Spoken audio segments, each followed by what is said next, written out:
watched Frequency the other night. What's that one? Is that the Jodie Foster one? It's a good dead dad movie. I love it. That's why I think I know it. It's the Jodie Foster. No, that's Contact, which is that's a dead dad one, right? Yeah. I know my genre. And then it's Frequency is what? Frequency is it's Jim Caviezel and Dennis Quaid. And the movie starts and it's 1969. Dennis Quaid is like he's like a Queens firefighter. Great. And he's like he's like the Tom Cruise one where they're like, the opening scene is a gas truck flips over and spills into this like orphanage? Well, not an orphanage, but like underground where like Con Ed guys are working on electricity. Even better. Yeah. There's nothing better than abandoned babies. Yeah. Tough working Americans. And so all of this fuel spills into this underground And thing. what do? They go, what is it, raining? And the wires are hanging down, right? Which is very funny because it's like if you were trapped in an underground passage filled with gasoline, you would just die immediately from the fumes. Yeah. Also, the electricity would make the gas blow up. Immediately. Yeah, from the fumes. Yeah. And so he has to rush into the gas while, the wires are almost touching as it like fills with gasoline. Where they like, they do the thing where they like dry hump. And then he gets the guys out and then the electricity touches the gas and it blows just in up. the nick of time? Right, and then he jumps out of the manhole when, So he's like, and then, then he's on his motorcycle. He loves baseball, He loves his son. My boy Johnny's going to be a baseball player. Oh, yeah. I need to watch this. And then Dennis Quaid, the first couple of scenes, figuring out what a New York accent is very funny. He's like, what are we going to do? We're going to play ball this afternoon. He goes, ball. Ball. We're playing ball this afternoon. Wow. Yeah. Did that him with one sentence. I'm a firefighter. I'm a firefighter. I'm a firefighter. I'm a firefighter. A firefighter. Right? Fighter. Something like just that. him fucking absolutely melting down trying to find a New York accent. Yeah. I'm a firefighter. Yeah. Fuck. I don't got it. And then he dials it in, but then it's like, it cuts to like 30 years. Basically, the premise is Jim Caviezel is his son. Yeah, grown up now. His dad dies in a fire, and now it's 30 years later. Aurora Borealis is happening. Done. And so his neighbor, he's still in his childhood home. His neighbor brings his son over to borrow some fishing equipment.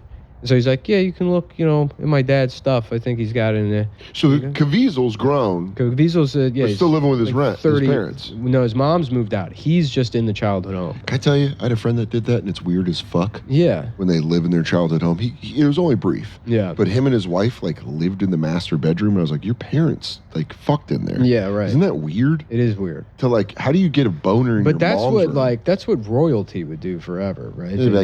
Have sex in the same bed your grandfather made your father. And honestly, it's probably a kink for him. Right, yeah. They're probably like, talk about how great-grandpa... We haven't washed the sheets in 300 years. Yeah. You see that sheen is your grandmama's cum. I wonder about that. How old people have a smell? And I think, is that just what people smelled like in the 30s? Dude, or I you think... develop it your old skin is like a different... I think your old skin, it's almost like a fruit, you rot. I read this book about the Donner Party. Yeah. And they go out of their way to go, people stunk back then. Yeah, the author is like, you have no idea how many bugs and how much people smelled. But they also talked about how I don't smell. I have terrible hygiene, and I can go literally weeks without changing my clothes, and you will not know. Other than the fact, Are you sure? Yes, and who's confirmed I'm this? covered in stains. Yeah, but who's confirmed that I'm you wearing don't the smell? same clothes. Everyone. Everyone around you goes, you don't stink. No, it'll take a lot for me to really start to stink. Has there been a moment where you've gone long time? Oh yeah, always. That's when I change my clothes. I'll take a shower and change my clothes. Honestly, it's pretty. I change my clothes every day. You know Kat Ramdinsky, right? Yeah. In Austin. Yeah, I know Kat. She's very dumb and she's very gullible. Yeah. And she's great. I mean, she's hilarious. She's cool, but very easy to lie and trick. Yeah. It's and so when I lived in Austin, me and Cubis would just lie to her. Yeah. Tell her a fantastic story. We told her you big fisher? We told her I had a dead wife named Skyla Dust who was stung to death by bees. And how long did that? How long did? She always believed. Does she still think you have a dead ex-wife? I know. Eventually, we were because eventually, we'd let her have it for a while and be like, you believe that? You fucking idiot. Yeah. We bring her over to just Yeah. laugh at her, I guess. But how long did she think you had a dead ex-wife? For a while. And I was 20 years old at the time, too. So what were you? It was a child bride? No, on Facebook, I had my status as widowed, I guess, because I thought it was funny. And then I think it was actually her friend was like, "Can I ask you, like, what happened?" Like, did you fuck with her? It was funny when I told her and Kat was there. But when I moved to New York, I had Harvard as my education. Yeah. And I forget which comic it was, but somebody told me that another comic was like, that guy's like, he was like a Harvard guy. Dude, that's absolutely. By the way, just how you did that is absolutely how everyone talks. When they go dude, that guy fucking. Yeah, I used to just wear a Harvard shirt. I remember that. And fucking, and people would like, and then Jeffrey Epstein, I found out he did the same thing. Oh, he just lied about it? Yeah, he would wear a Harvard shirt. That's how stupid we are? Yeah, right, exactly. I remember I thought it was funny for a while, and I said this on the bonfire, but for a little bit I would tell other comedians that other comedians were emancipated from their family. Yeah. Like when they were 15. Yeah. Like it was specifically Michelle Wolf is who I did it to. Yeah, yeah. At the cellar with somebody, I go, she's like emancipated from her family. Yeah. And they're like, what? It's very funny. Yeah, like 15. She like got a divorce. The same word for slaves. As people that and like 17-year-olds that want to smoke cigarettes. It's like it's the same type of oppression. They go, well, there was a civil war fought for this emancipation, and also Steve and Debbie are mean. Yeah. No, I was wearing that Harvard shirt one time, and this like black dude was like, "Oh, Harvard, huh? Yeah, you like a big shot or something, huh?" He's like, I went there too. I was like, oh, I didn't go there. I just bought the shirt in the gift shop. And it like completely derailed whatever he was trying to do. He was trying to like check me or something. Yeah. I was like, yeah, no, you can just buy this shirt and then people think you went to Harvard. He's like, oh, I was going to ask who your RA was, your freshman year. I think he was like annoyed that I was wearing the shirt. Because even if you went to Harvard, that's like a dickhead move to walk around with a Harvard shirt on. Yeah, that's like... I don't think anybody who actually went to Harvard has the clothes. It's people that went to... You can buy it in the fucking airport in Boston. No. People that go to Harvard have the clothes. They work out in them. Oh, okay. They what they do is they want the attention, but they're acting subtly about it. So they'll play like pickleball in it and be like, Harvard, huh? He's like, yeah, that's where I got my bachelor's, they love rocking their merch. Yeah. But that's why he was so fired up about you doing it. Yeah, but it was the people that don't probably hate the people that do. The tone was very like, rep your set, cuz. Yeah, kind of like that. Yeah. He's like, where you from, cuz? Where your grandma stay? And you're like, I was in the Iliad dorm. The kind of Goodwill Hunting. I was kind of rough. The basement. Yeah, I slept on a couch. Yeah, I was doing like math in the basement. That's why you couldn't find me. Yeah. I was mathing it up in the basement. There's people, like comics love to do that to other comics and be like, yeah, he's only been Why is he a janitor in that movie too, by the way? Who, Will Hunting? Yeah. Because it makes the movie better? Yeah, but it's like I can understand, like, you can be all his friends are like blue collar guys that have like trades jobs, right? Oh, you think that he took the shittiest job? Why does he have the shittiest job? And they all know they're like, this guy's smart. Yeah, he's wicked smart. That's why he could be doing up. something else. He could do something smart. Do you think it was because he was so smart? He could have been making like $250,000 a year with like a general contracting firm. Yeah, or he could go get I think that's how much he could go get his apprentice. You own a company? If he went and got his apprentice license, and like became an electrician, that guy would be pulling in like 300. And then what's his like his drama is that his dad hit him? He was like one of 10 kids, and he was beaten a lot. But wouldn't that also be all of his friends? Yeah. And so, but he's the only one. That also, was he sexually assaulted in the movie?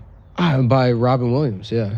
It's like, you notice how your penis gets... It's an asshole, now it's a pussy. It can be both.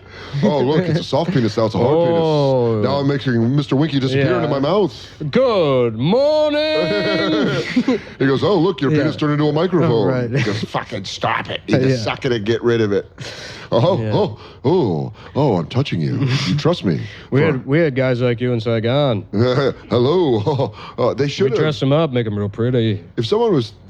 I wish they would have gone back and wrote all of the Robin Williams characters to be continuous. Mm-hmm. So like Hudson, Moscow on the Hudson. They kind of did, right? Every movie he's in, they're like, there's no script. Do whatever you want. Well, there's a point where they just let him jazz it around. You know what I also rewatched in the last year that I forgot how good it was Death to Smoochie. With Edward Norton. Yeah. I haven't watched this since high school. That movie's so good. Who did that movie? Who directed that movie? I can't remember, but it's very well written. It's like dark. It's dark and it's very funny. Yeah. Yeah. That was like right at the time when Barney was huge. Yeah. And it was like a great... Yeah, and it's such like an inventive... Do you think Hollywood's completely done doing those movies? doing like spending money on stuff.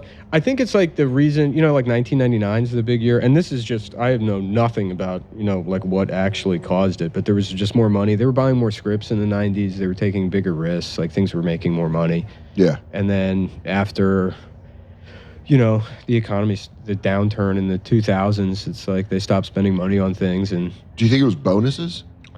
What do you mean? Like, I feel like bonuses got crazy after like 2005. Like you used to hear about like a CEO would get a bonus of like $1 million. And I know where it was like 40. To a certain extent, I mean, like private equity's buying up everything, but they've done that with the entertainment industry. But I thought it was just like the agencies and stuff. Just taking more money? Well, just hollowing out the agencies, which like, it's very funny when agents are in a bad position. And then if they even like start to complain to you about it and you're like, oh man, that sucks. They're like, it's really hard. A lot of people are getting fired. Oh, that's terrible. Oh no. Oh no. That sounds really hard. Oh no. Yeah. But anyways, did you get me work? And they go, well, I'm kind of worried about myself right now. Right, yeah. Yeah, sure. I just bought a... Danny DeVito directed Death to Smoochie? Are you sure he's not just in the movie? Oh, okay. Oh, I did not know that. That's interesting. It's a great movie. That's like when you find out Ben Stiller directed Cable Guy. I want to make a movie about Barney, but I want him dead. Yeah. And they're like, all right, It's a movie where Barney's gone crazy. Yeah, but now he does those Jersey Mike's commercials. Oh, Danny DeVito does? Dude, that's all. I thought that was Stop. In those Jersey, yeah. No, dude, Stav's in a.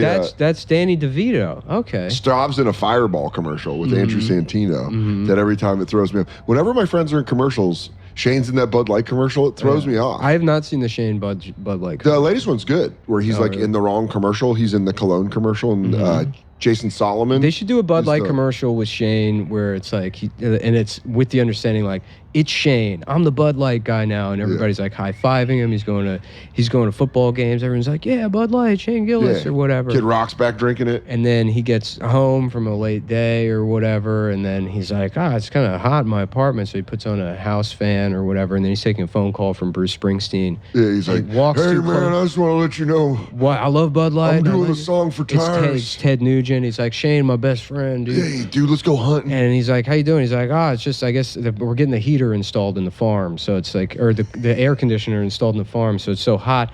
And then Shane walks too close to the house fan, and it cuts his penis off. Oh no! And he's like, I don't have a penis anymore. How am I going to drink my Bud Light? And then he doesn't have a penis anymore, and the doctors are like, the best option, you're going to bleed to death unless we turn it into a pussy. Oh no! And so they have to turn it into a pussy. And then he goes outside of the farm. Yeah. And the press is all there, and a gust of wind blows his pants off. Like a Marilyn Monroe, Marilyn Monroe. And everyone sees the pussy, and they're like, Shane's trans now. Oh and no! And then people are like, well, should we stop drinking Bud Light? And they're like, no, dude, it's Shane. And then it's Dylan Mulvaney. it's for